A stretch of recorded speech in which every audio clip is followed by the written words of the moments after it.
When women rise, communities thrive because her success is not just her own.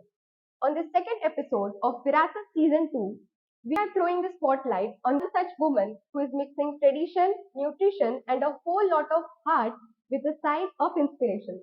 Say hello to Mrs. Nira Shah, ma'am. So, ma'am is an alumna of FMS, an engineer by degree, a twin mom by full-time job, and the brain behind Little Fingers, the snack brand that makes veggies and millets cool again. So when she realized healthy snacks and for kids were either bland or boring, she rolled up her sleeves and got to work, turning her kitchen experiments into a brand that parents swear by and kids can't resist. With ingredients like jaggery, millets, and grandma approved goodness, her journey is all about blending old school wisdom with modern day hustle. And guess what? Her work has not only earned her recognition from Government of Gujarat, but she has also gotten the prestigious Women Entrepreneur Award. From navigating the complexities of starting up to redefining what it means to be a working mom, Mrs. Nira Shah's journey reminds us that when women lead with passion, they pave the way for generations to follow. I, Tisha Vairagi, And I, Darshita Bharada, welcome you to the second episode of Virasat Season 2. to take this session forward, I would like to invite Ms. Iti Gandhi, member of Alumni Relations Committee, Management Students Forum, to facilitate ma'am with a token of gratitude.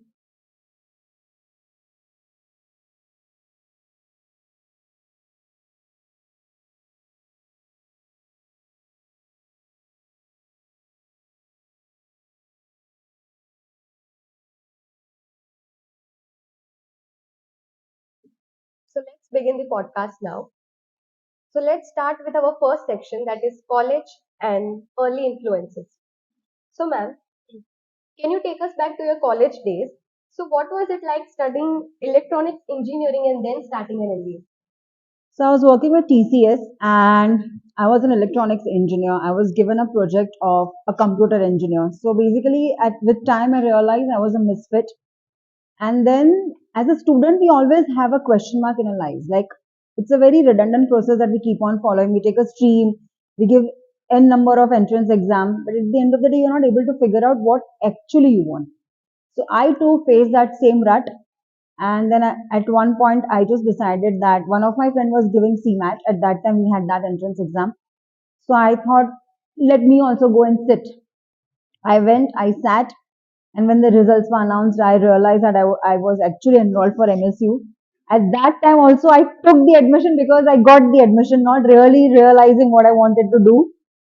So yeah, basically, I think till then there was lack of figuring out. But then when I came over here, I realized it was good in a way because whatever was taught to me here has been of some or the other help in a routine day to day management, whether it is work or home or even micromanaging little things as in you're planning your day out.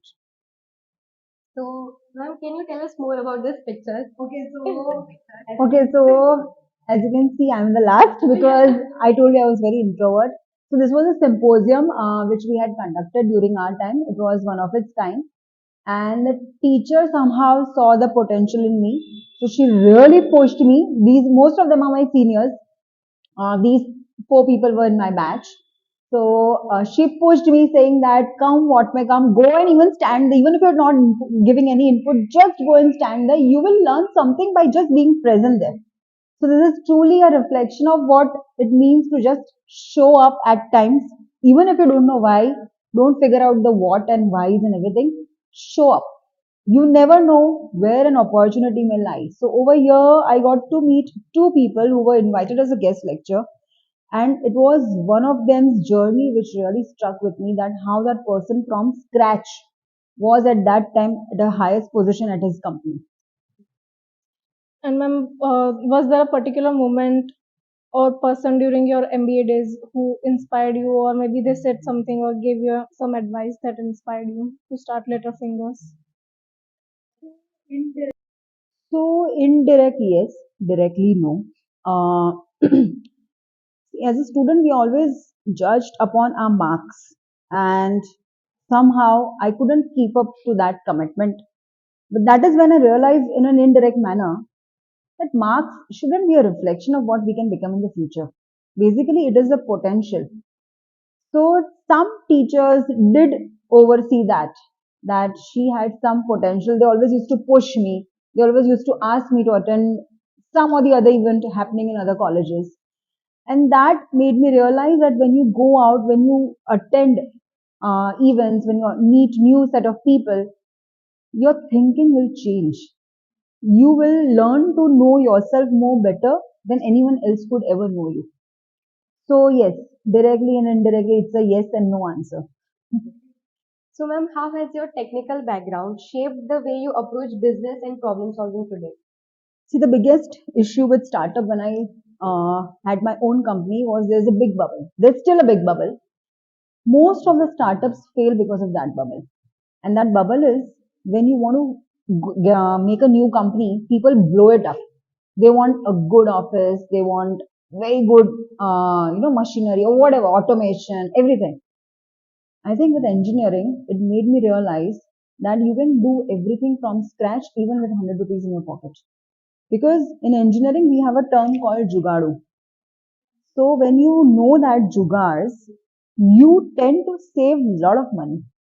And that eventually you can invest in the firm or the idea or you and grow manifolds without being, responsible to people from whom you are getting the money. So yes, engineering did change my thinking. I was always thinking of what next. So if I have developed a product now, I know it's done. But now what next thinking was done because of an engineering nature.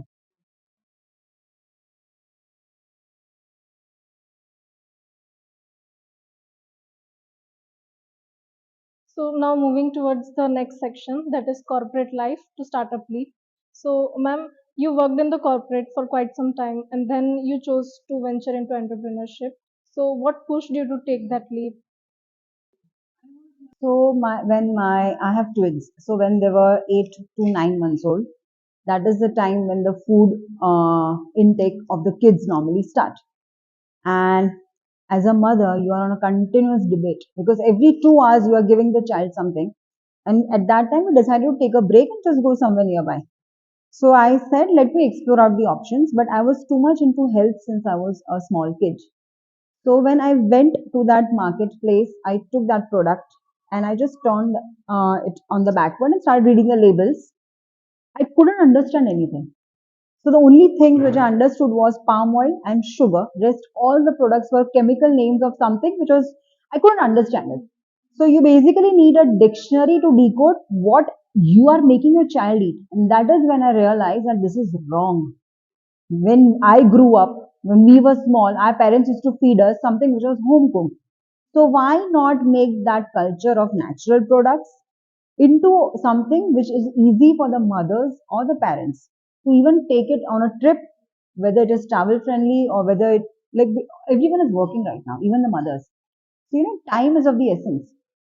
So we decided to bring the two factors on a parallel front. One was retaining 100% natural ingredients. The second was making it so quick, like a commercial packed food, but yet retaining the goodness of a home cooked food. Determination. Yes. So, ma'am, the idea for Little Fingers came during a family trip when you noticed the lack of healthy snack options for kids. Can you tell us more about that moment and what followed? So I have twins. So when they were 8 to 9 months old, that is the time when the food intake of the kids normally start. And as a mother, you are on a continuous debate because every 2 hours you are giving the child something. And at that time, we decided to take a break and just go somewhere nearby. So I said, let me explore out the options, but I was too much into health since I was a small kid. So when I went to that marketplace, I took that product and I just turned it on the backward and started reading the labels. I couldn't understand anything. So the only things which I understood was palm oil and sugar. Rest all the products were chemical names of something which was I couldn't understand it. So you basically need a dictionary to decode what you are making your child eat. And that is when I realized that this is wrong. When I grew up, when we were small, our parents used to feed us something which was home cooked. So why not make that culture of natural products into something which is easy for the mothers or the parents to even take it on a trip, whether it is travel friendly or whether it, like, everyone is working right now, even the mothers. So, time is of the essence. So we decided to bring the two factors on a parallel front. One was retaining 100% natural ingredients. The second was making it so quick, like a commercial packed food, but yet retaining the goodness of a home cooked food. What challenges have you faced in changing the consumer demands, and how are you tackling them now? So, recently, our Prime Minister Narendra Modi ji has started a drive for combating obesity. We realized these figures a year back so we have a panel of pediatricians and child nutritionists. And the burning problem even 2 years back was this, that there was somehow, owing to some certain factors, there has been a drastic shoot up in child obesity. Now, if a child is obese, they will turn out to be obese for the rest of their lives if they do not go for a healthy adaptation to the lifestyle. And obesity will also lead to lifestyle disorders. So basically, the entire youth that we are looking at after 15 years is either obese or with lifestyle disorder. And that is when I realized that these packaged food has taken up children by such a whip that the entire generation's health is at compromise. So rather than just focusing on selling our products, we started with a drive of making the kids as well as the parents nutritionally aware. And as I said, when you read the labels of any product that you're eating, any product, it may be either snack or anything it may be, you should be able to decode what you are eating. It is as simple as that. Like if, for example, if I will tell you that this product has FOS, would you understand? But if I'll tell you it has jaggery, will you understand? So it's as simple as that. You should know what you are putting in the stomach of you and your little one. Because at the end of the day, what you don't know, it is synthesized in laboratory and it will definitely hamper your health. So rather than the parents, I think this has to be taught at a very basic level to the kids also. Because more the aware the kids are, the more they will know what they are also eating.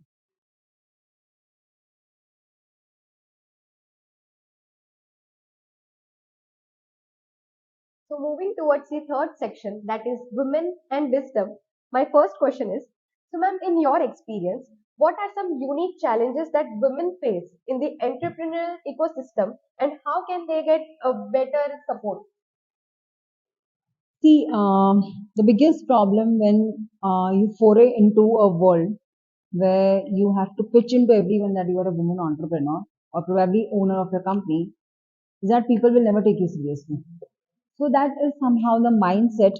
But the moment you will give into that, कि भाई वो तो नहीं लेगा ना seriously, छोड़ना नहीं करना है. That is where you are proving yourself wrong. So I would suggest that women have there's a saying के बहुत जिद्दी हो, छोकरियां बहुत जिद्दी हो. Use that in a good way. So there's a very thin line between feminism and being women empowered. Don't go and cry on the shoulders of anything about feminism. That is disgusting thing to do. Rather than that, work upon yourself. And if you say that there are equal opportunities out for them, as a I've seen that as female, a lot of times we give in. कि छोड़ दें शू करूँ छोड़ ही देना but certain like male tendency will tend to pursue it कि करूँ જ છે. So become that and then work for equal opportunities. So I think as women we first need to change our thought process also at time.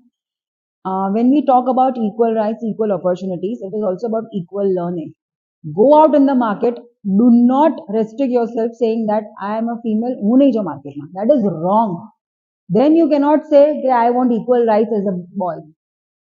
So empower yourself through learning and education and never give up on yourself. If you feel you can do it, do it. You need not take permission from anyone. Do it in silent way and show it to everyone. The day you will keep your reins, जो आप again लगाम, in someone else's hand, you will never grow. You will grow half, they will release the reins. So take the power of yourself in your hands, but at the same time, as I said, always learn, always explore, and always try to become a better person, and never ever cry that you are a female and you wouldn't be able to do it. So that is how you can empower yourself, and obstacles are always there whether you are male or female. It is just that as female we tend to blow it up also a little more. We cry, basically the males wouldn't cry it out loud. They also face obstacles. But we have that veto power of emotional support. Utilize in a good way, not in a bad way.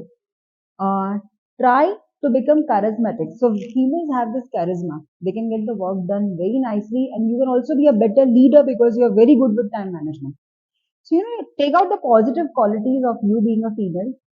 Do not focus on the bads, focus on the goods, and I'm sure you will do good, and people will respect you for that. So, yeah, obstacles are there, they will be there. They'll be a little more on the higher side as compared to the male, but it's up to you how you will try to balance it out. And ma'am, what would be your message to young girls who want to start up a business of their own but don't know where to begin? So, I think that is a common problem for everyone. Even I did not know when to begin, how to begin. So, there is a terminology called MVP. It's a minimum viable product. If you feel your idea is good, start off with MVP. Either it is idea, service, whatever. Start it off with the set of people you have. You have friends, you have a network of 10 friends. Start it off from there. See the results after a month, after 2 months. So you're not investing any money. So there is no fear of failure. हद से ज़्यादा your idea will fail, but there is no money involved.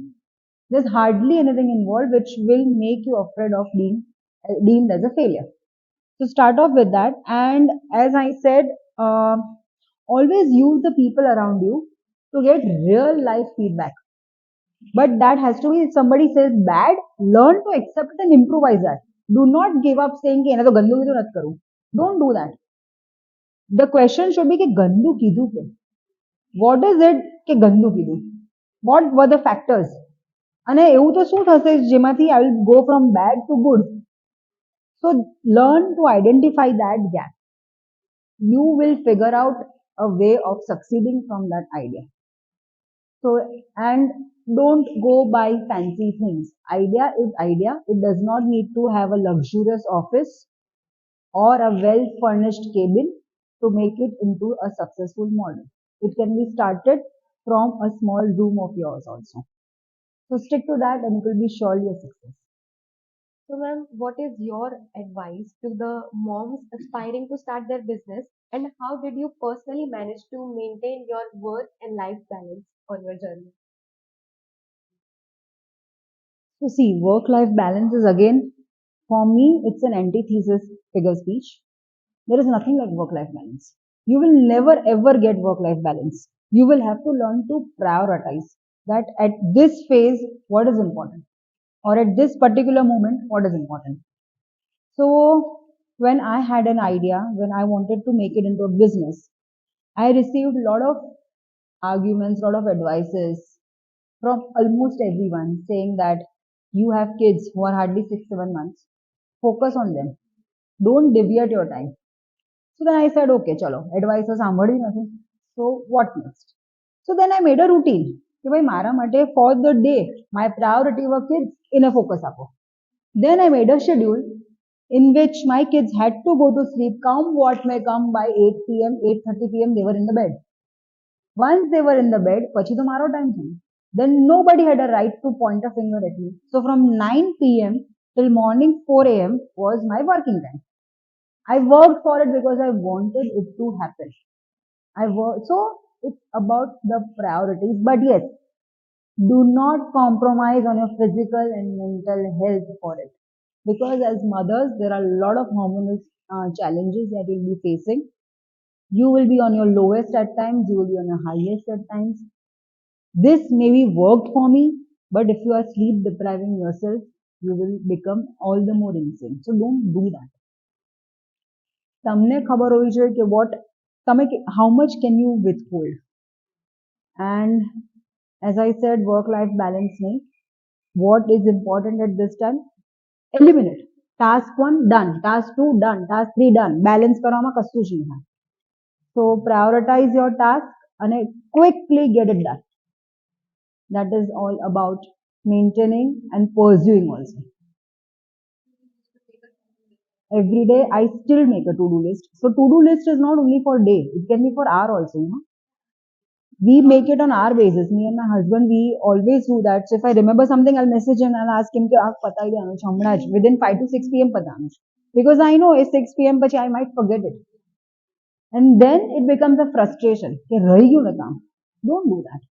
So to-do list is not only for the day, it can be either for 6 hours, it can be for 1 hour, any time. But as I said, it's about the priorities. It's so important carry કેટલું છે.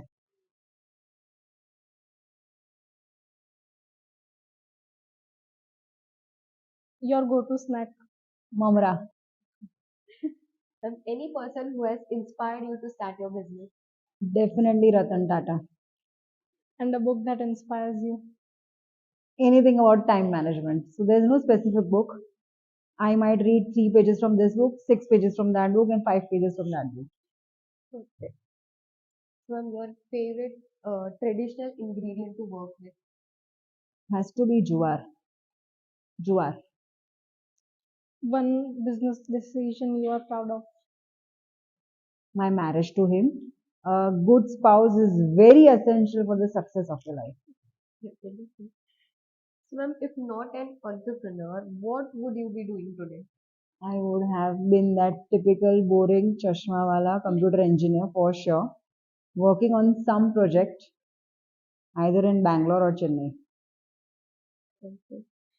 One thing that you wish you would have known before starting a business. Uh, I wish I knew how to manage money more effectively before starting my own business. So yes, you should be financially sound on managing your own finances, not a big finance, but at least what you are starting off. So, ma'am, what's that one favorite part about being your own boss?